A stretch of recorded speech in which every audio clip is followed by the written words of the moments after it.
আল্লাহ তাআলা কিয়ামতের মাঠে যখন বান্দাদেরকে দাঁড় করাবেন, দাঁড় করানোর পরে আল্লাহ তাআলা ঘোষণা করবেন, জাহান্নামীরা বাম দিকে চলে যাও, জান্নাতবাসীরা ডান দিকে চলে যাও। যখন আল্লাহ তাআলা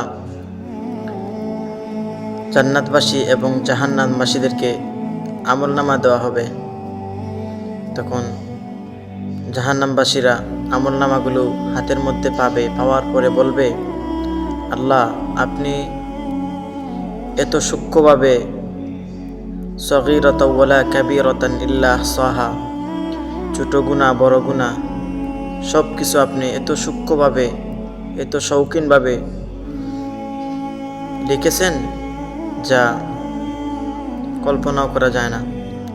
আল্লাহ তাআলা তখন বলবেন, বান্দা, তুই কি আমার ক্ষমতার বিষয়ে কি জানোস? আল্লাহ তাআলা যখন জাহান্নামীদেরকে বাম হাতের মধ্যে আমলনামা দিবেন, দেওয়ার পরে বলবেন,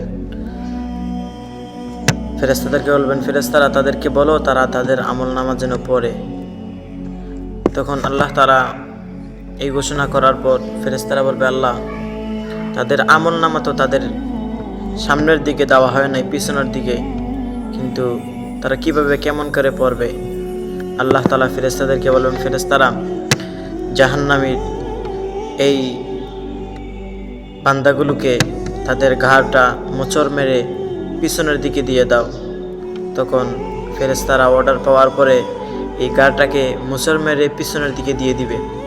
তারপরে হাতগুলো বুকের ছিদ্র এদিকে দিয়ে ছিদ্র করে বুক বরাবর টান দিয়ে অপর পাশে বের করে বলবে, তোমাদের আমলনামাগুলো পড়ো।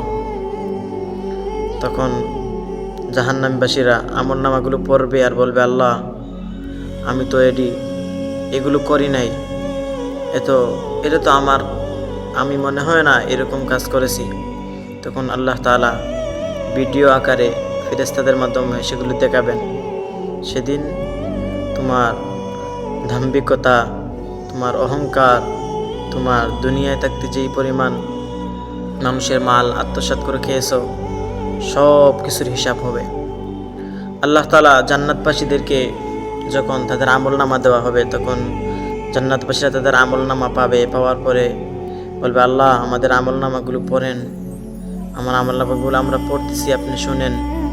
তখন আল্লাহ তাআলা জান্নাতবাসীদেরকে বলবেন, এই জান্নাতবাসীরা, তোমাদেরকে আমি বেহিসাবে জান্নাতের মধ্যে দিয়ে দিলাম।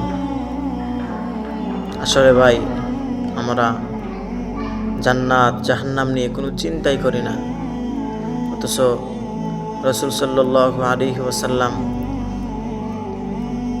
যখন জাহান্নামের কথা মনে করতেন তখন হাউমাউ করে কান্না করতেন। ওমর রাদিয়াল্লাহু তাআলা আনহু নির্জনে গিয়ে কান্না করতেন।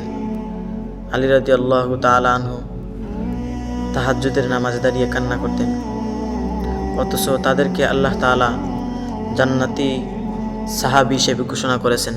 ওমর ফিল জান্নাহ, আলী রাদিয়াল্লাহু আনহু, সবাইকে 10 জন সাহাবীকে আশারা মুবাশশারা 10 জন সাহাবীকে জান্নাতি হিসেবে ঘোষণা করছেন। তারপরেও তারা জাহান্নামের জন্য কত ভয়, কত কান্না।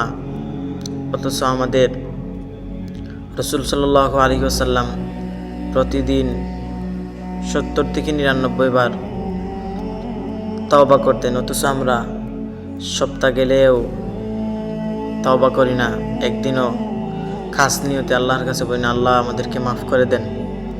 শুক্রবারে আসি, আইসা 2 রাকাত নামাজ পড়ে ইমাম সাহেবের পিছনে পরে আবার দৌড় দিয়ে চলে যাই। আসলে এটাই কি আমাদের জিন্দেগি?